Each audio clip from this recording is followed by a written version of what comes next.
Hey guys, real quick before I start this video, I just wanted to let you know I recently started my Etsy shop, Artisan Fox Shop. I sell cold processed soaps, sugar scrubs, body butters, Epsom bath salts, hand painted mugs, and more. Everything is handmade by me, and if you're interested, I will leave a link in the description. Okay, back to the video. Thank you.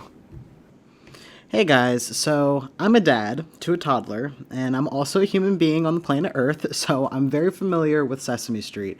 If you're familiar with Sesame Street, you're probably familiar with the in-universe convenience store, Hooper Store.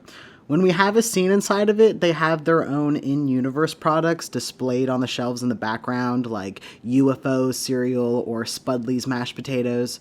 Watching it with my son, I noticed it, and I noticed one in the background called Beatnik Berry Granola. Cupcakes. Oh, they're my Sonny Bird's favorite. My stupid brain spent probably the better half of the day wondering what flavor a beatnik granola would entail. Like, what flavor conveys berets, spoken word poetry, anti-establishment, artistic self-expression? I felt really stupid later when I realized the stereotype would probably tell me the flavor would be coffee.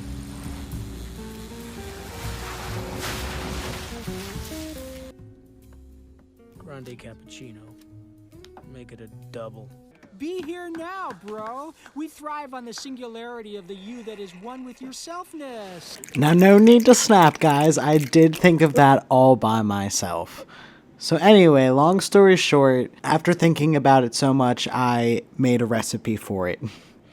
In a large bowl, I'm adding 3 cups of rolled oats. These oats are mixed with some protein oats. I really like to bump up the protein in my food whenever I can, just because it keeps me satiated for longer. Now, this stuff looks like pencil shavings or something, but it's not. It's wheat bran. Even though it looks like sawdust, it's an excellent source of fiber, so go ahead and add a ½ cup of it. For some healthy fats, I'm adding a ½ cup of sliced almonds. You can add whatever nut you want, or none if you're allergic.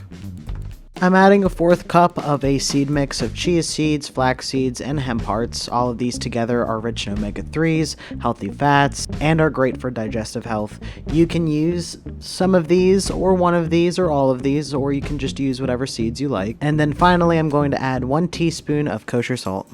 Give the dry ingredients a stir until well combined, and then in a pot on medium heat, I'm going to add a 4th cup of strong cold brew coffee, or you could use just regular strongly brewed coffee, a 4th cup of vegetable oil, 1 teaspoon of vanilla extract, 2 tablespoons of light brown sugar, and a 4th cup of pure maple syrup. You're going to want the real stuff for this recipe.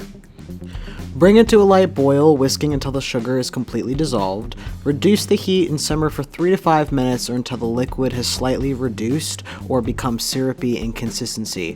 While it's still hot, we're going to pour it into our dry ingredients and mix it until everything is well coated and combined. Pour it out onto a parchment-lined baking sheet and spread it out evenly. We're going to do the Alton Brown granola method, which is baking this in a 250-degree Fahrenheit oven, low and slow, for 1 hour to 1 hour and 15 minutes, or until golden and crisp. Doing this will give us superior flavor and texture in our granola. Once they have come out of the oven, toss in 1 cup of dried berries. My container says cranberries, but this is really a mix of cranberries, blueberries, and cherries. Give it a final stir, and your crisp, delicious, healthy breakfast granola is ready to eat.